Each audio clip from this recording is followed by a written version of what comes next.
hadn't heard about Noise as a brand until very recently, and when I first heard about them, I also heard about the Noise Masterbuds. These are their latest pair of earbuds, which we'll get to in this review, but I want to talk about why I'm reviewing these. Number one, it's because of the Bose partnership. That is definitely something to keep in mind, but from a pure functionality perspective, these headphones are pretty much the ideal choice for anyone out there. So having used these for about 2 weeks now, let's talk a bit about design and also compare these with others where these definitely stand out. Just look at the design. It's inspired by a record player with an LED to indicate battery, although be careful if you're using these in the same pocket as your keys, because the face does have the tendency to scratch a bit and these don't go away, but overall the design and aesthetic is pretty subtle, which I like. Other hardware includes a pairing button at the back and a Type-C USB charging port at the bottom, and I'd say the case has decent quality build, but there is a creak to the lid and it doesn't give off the most premium feel in terms of the lid, because when you open and close it, there is a bit of a creak to it and also a bit of a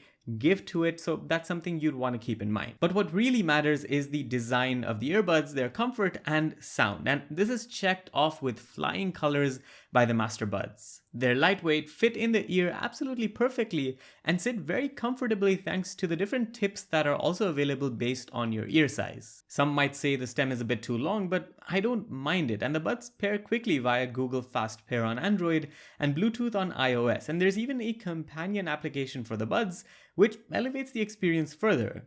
On the home screen, you get a quick view of the charging levels, and the app is clear and easy to understand and navigate with options to control noise levels, touch gestures, and sound settings. We'll go through each, starting with the noise control setting where you can turn off ANC for a regular experience and have it on where there's 3 different levels. To be honest, I cannot tell the difference between the low, medium, or high settings, and I always keep it at high, and the ANC is decent, but when you're listening to something, it's really amplified. But when you're not, you can hear pretty much everything going around. Usually ANC or active noise cancellation tends to be very stuffy on the headphones I've tried in the past, but for this one, it's pretty comfortable. I can bear it, and I can keep the headphones in for a very long period of time with ANC enabled and have absolutely no complaints with the comfort of the buds. Lastly, there's also a transparency mode when you're wanting to have conversations with people nearby, and that works well too. But it's not like everything needs to be paired with the application. In fact, a lot of these things that I've talked about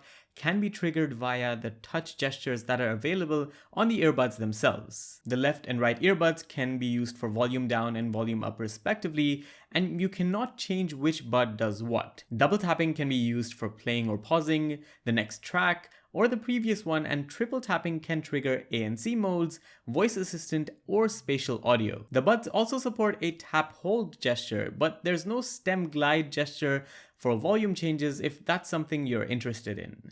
The gesture recognition works pretty good for single and double taps, but it's a miss sometimes for triple taps, so I'd say keep your gestures limited to only 1 or 2 for convenience. Most of the time I use the taps to either change between tracks or trigger ANC on and off, but unfortunately all through the 3 different ANC modes that are available, there's no real voice feedback from the earbuds that lets me know which one I'm on. There's just a sound that's played and each one has a different one, so it's kind of hard to memorize which one is which when you're on the go or in the flow of doing something, and I hope that's something that Noise can fix with a future software update where the thing will actually tell you which mode you're in when you're triggering between different ANC profiles. Okay, so I've talked a lot about these, but what about the sound quality?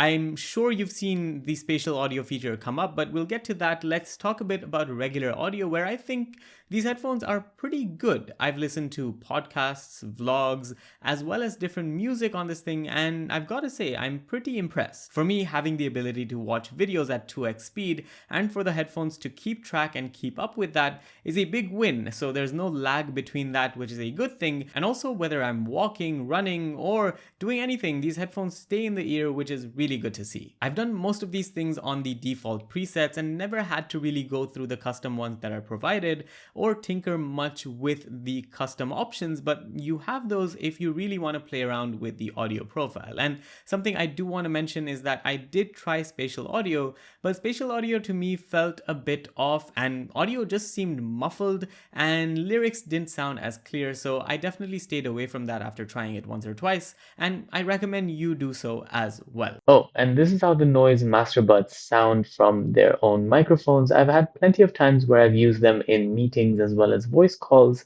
and I've had no complaints with quality. But do let me know what you guys think about the quality from the microphone on these. So if you're looking for a solid pair of earphones and aren't an audiophile, these might be the ones for you. I think for audiophiles, there needs to be a bit more in terms of sound to really win them over, but there are a couple more features that really push you to getting these. Like, for example, you can use these with multiple devices in one synced motion. You can have your laptop as well as your phone connected, and it works pretty much seamlessly playing audio tracks wherever you play. And number two, the battery life on this thing is pretty good, 5 to 6 hours on a single charge with up to 3 charges provided with the actual bud case. There is no wireless charging on the bud case, but I think that's forgivable for the price. And also you do get fast charging, so it's pretty much a quick 10-minute charge to get up to 6 hours of performance, which I think is really good for when you're on the go. And I think that pretty much sums up my thoughts. I think the Noise Master Buds are a true hit